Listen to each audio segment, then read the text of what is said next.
Alors, j'ai le plaisir d'accueillir Vincent Montagne, c'est bien ça? Ouais. Et Vincent va nous parler donc de la gestion des infrastructures des établissements scolaires avec SaltStack et eTop. Ça tombe bien, j'en connais aucun des deux. Allez. Ça tombe bien, je les présente. Bonjour à tous. Moi, je vais vous présenter un petit peu ce qu'on fait. C'est un petit peu un retour d'expérience de ce que nous, on fait chez nous. Qui je suis? Donc, je suis Vincent Montagne, je suis un administrateur système et réseau, pure technique, au sein du GIP Recia. Le GIP Recia, en gros, c'est un acteur public pour le territoire régional, donc pour la région centre. Donc, c'est un partenariat c'est vraiment lié d'une convention entre l'État et la région Centre-Val de Loire pour être un centre de ressources numériques pour les collectivités de la région centre.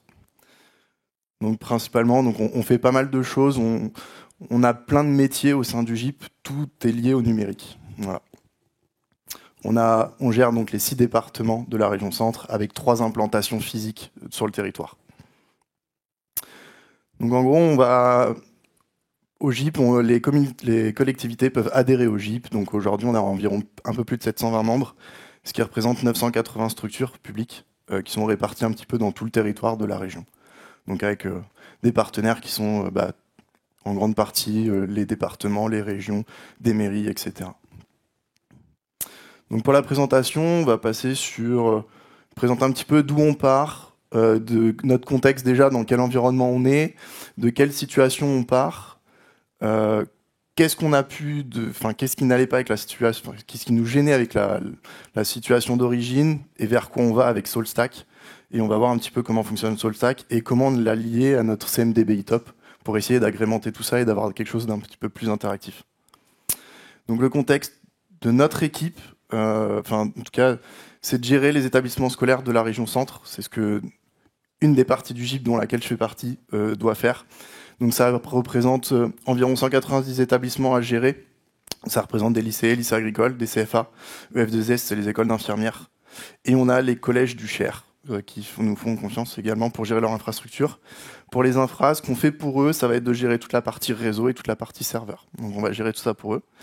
On a une équipe avec nous, donc c'est pas mon équipe, mais une des équipes gère les stations de travail également qui sont présentes dans les établissements scolaires. Avec du libre aussi, puisqu'on essaie principalement d'utiliser des outils libres. Donc mon service au global, c'est ce qu'on appelle le service GSI, qui est composé de 3 pôles. Donc on a un premier pôle qui va s'occuper justement de toute la partie station de travail. On va avoir un pôle qui va être la télégestion, en gros. Centre de service, ça va être tout le niveau 1, qui vont récupérer tous les appels et pouvoir faire de l'assistance utilisateur. Donc c'est eux qui sont en contact avec tous les utilisateurs des établissements.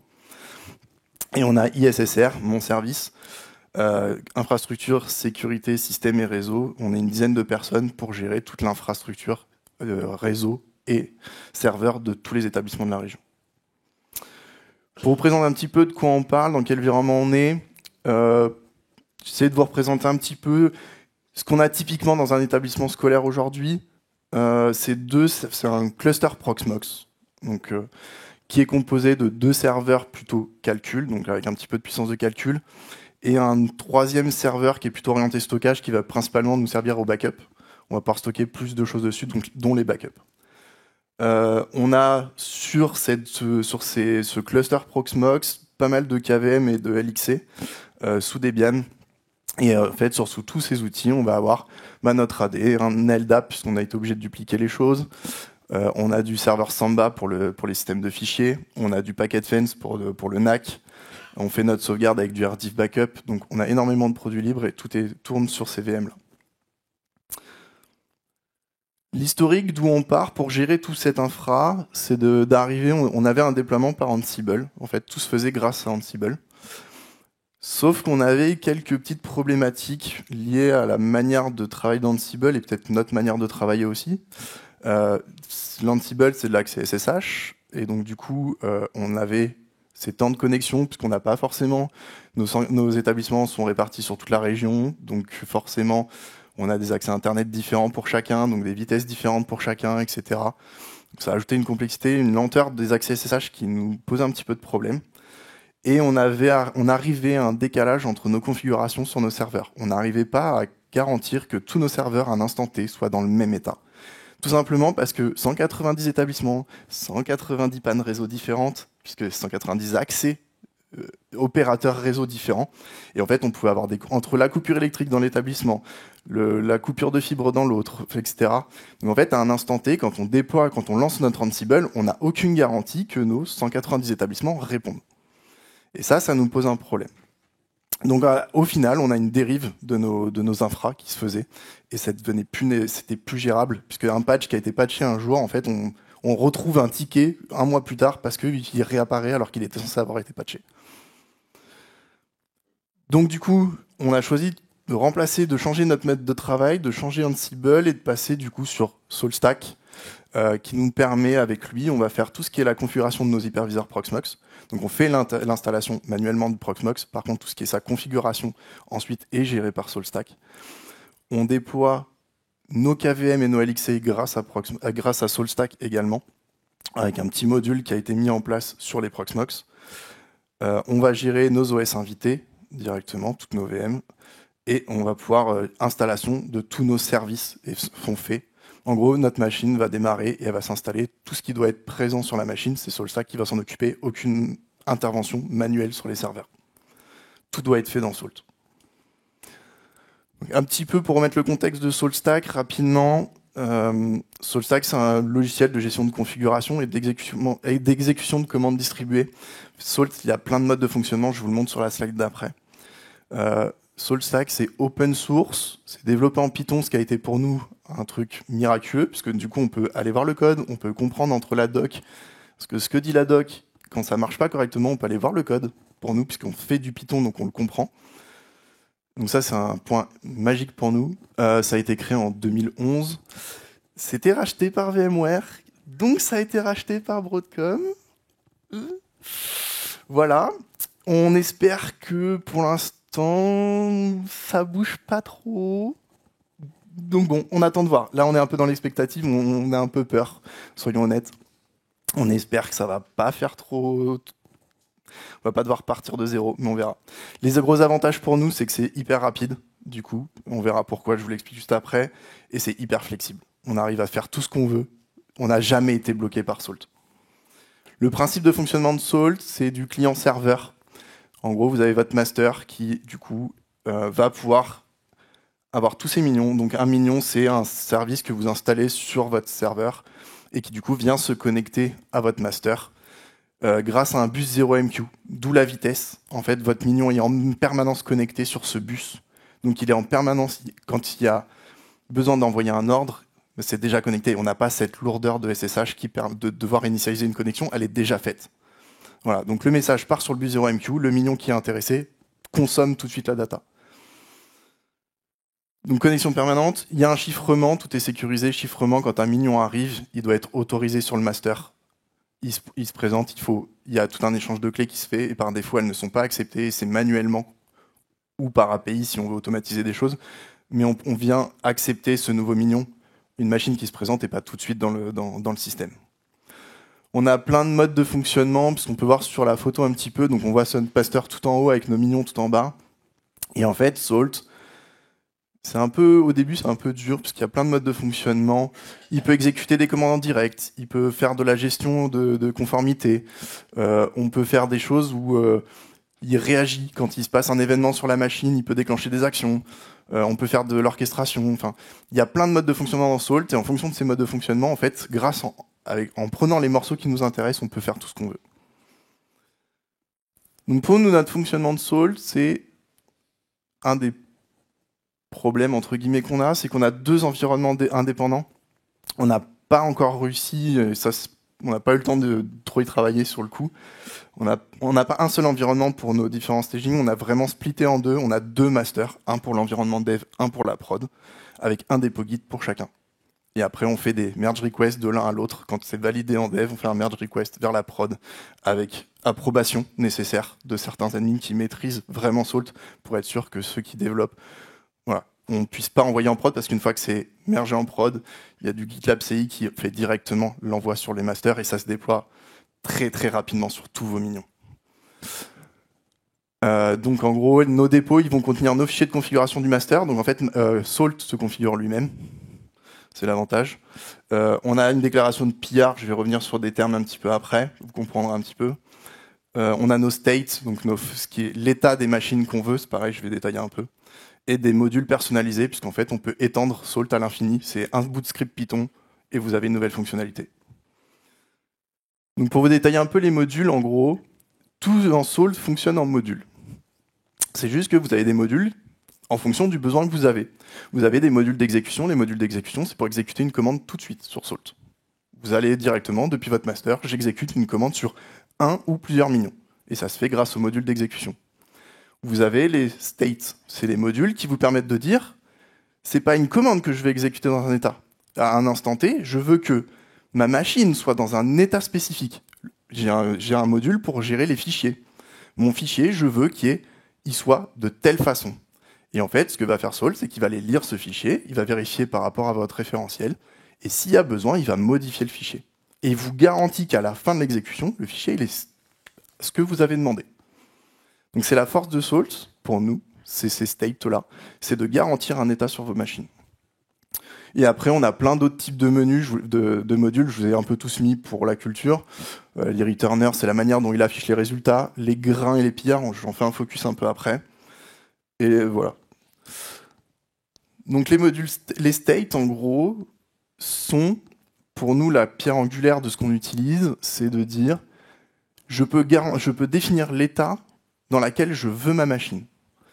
Cet état, ça se fait assez facilement, puisqu'on a l'accès à tous nos modules. C'est une syntaxe qui est relativement claire et lisible, puisqu'en fait, c'est que du YAML. Donc ça se lit relativement bien, il faut un peu avoir l'habitude, mais c'est clair.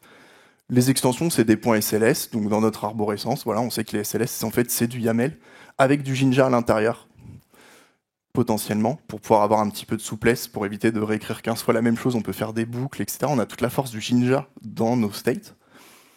Et on peut personnaliser le comportement de ces states via ce qu'on appelle les grains et les pillards. Les grains sont en gros, c'est des variables. Les grains sont des variables qui sont remontées par la machine elle-même. Donc la machine, en fait, le Salt mignon, en permanence, il peut récupérer ces grains-là et vous les mettre à disposition. Donc c'est des informations qui sont générées par le mignon. C'est des données qui changent très peu. Ça va être votre version d'OS, votre IP, etc. Donc c'est des infos qu'on pourrait avoir besoin, nous, pour définir l'état, prendre une décision sur l'état qu'on veut. Principalement des propriétés système. Et si besoin, on peut étendre la chose en développant en Python. C'est une fonction qui retourne un dict. Voilà, et en fait, ce dict deviendra votre grain, un nouveau grain. Donc, nous, on a rajouté le nôtre pour savoir est-ce que la machine est une VM ou pas, par exemple. Est-ce qu'elle est sous KVM, est-ce que c'est une LXC, etc. Les pillards sont aussi des variables, mais un petit peu différentes, puisque celles-ci, elles ne proviennent pas du mignon, mais elles proviennent du master. Et elles sont définies manuellement par les admins. En gros, c'est des fichiers YAML également qu'on va écrire, qui va nous permettre de définir des variables pour cette machine-là, entre guillemets.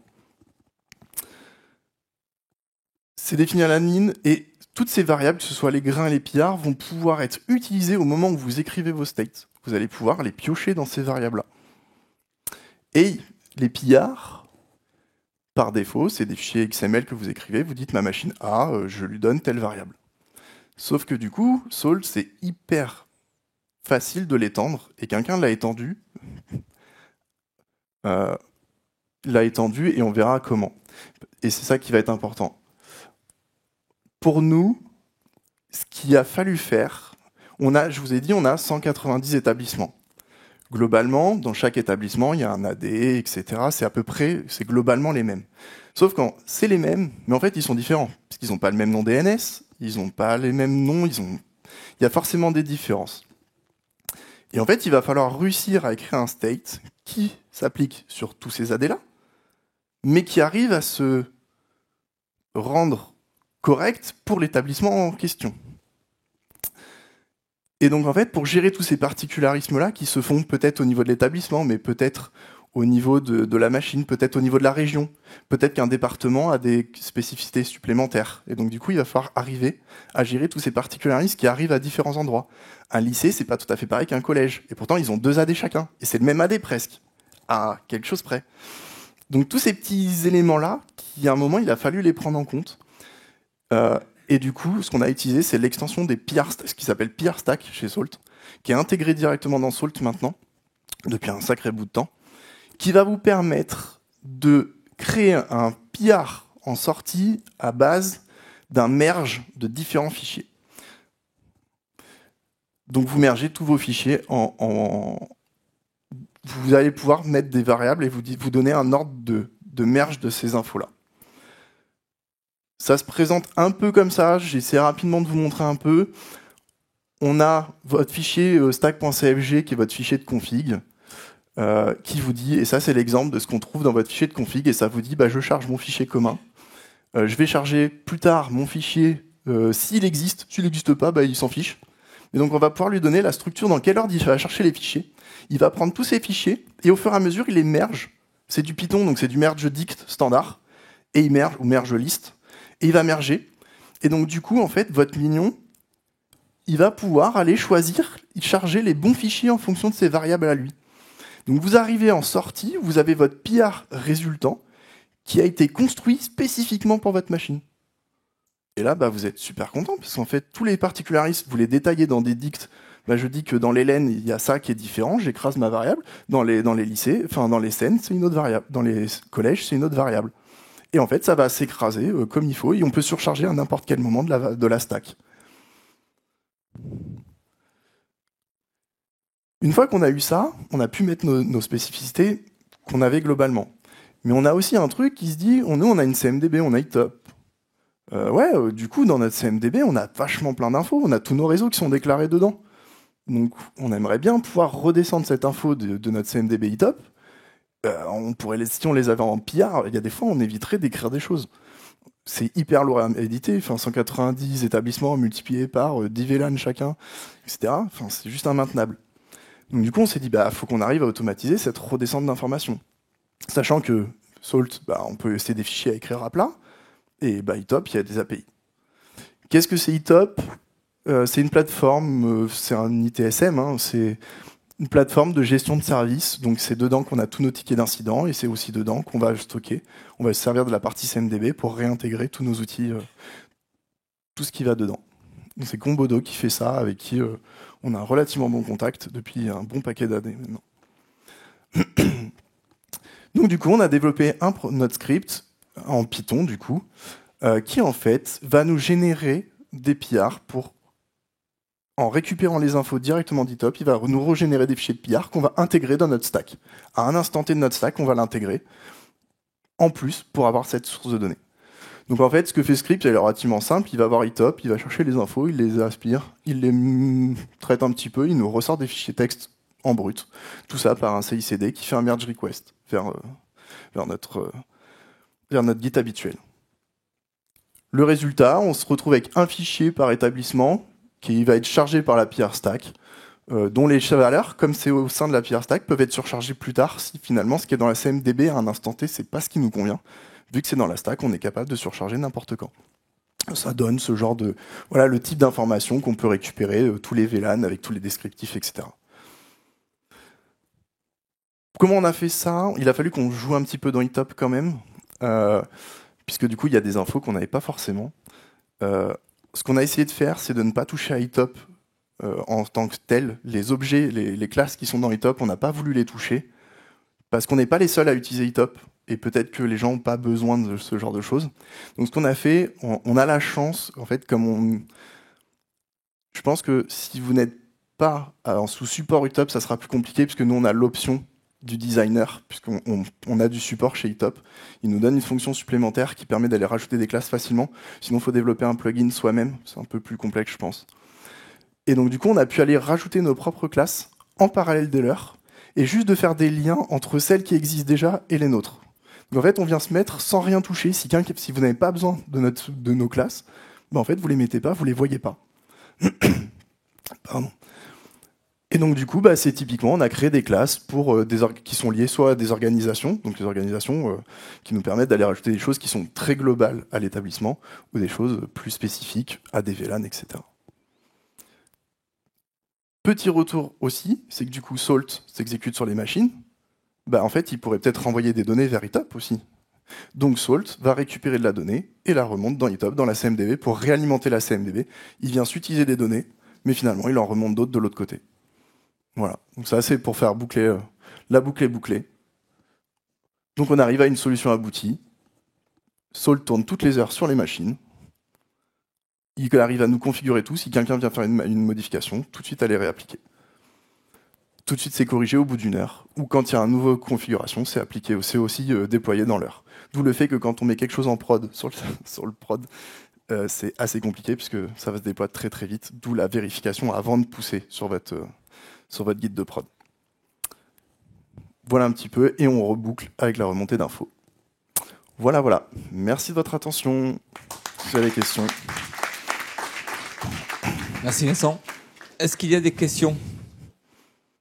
Je sais qu'on n'est pas loin de l'apéro, mais quand même. Est-ce qu'il y a des questions? Une question? Tout était... Ah, super. Vous avez mis combien de temps? Ça fait 2 ans qu'on travaille avec. Combien de temps? Alors, au tout début, on a fait que la partie gérer juste le contenu des machines. Et petit à petit, on a rajouté des choses. Déployer la machine, ça s'est fait dans un deuxième temps. Pour pouvoir déployer automatiquement les LXC, provisionner les KVM également. Et la rajouter, le script GitHub est arrivé dans les dernières choses. Voilà. Ça s'est fait au fur et à mesure de nos besoins. En fait, dès qu'on a été bloqué par quelque chose, on a développé la brique qui nous permettait d'avancer. Mais en tout, là, ça fait 2 ans qu'on travaille dessus, et là, maintenant, ça roule bien. Ça, c'était avant Broadcom, ça. Mais bon, je dis rien. Ça va continuer à tourner. Il y a une question là-bas.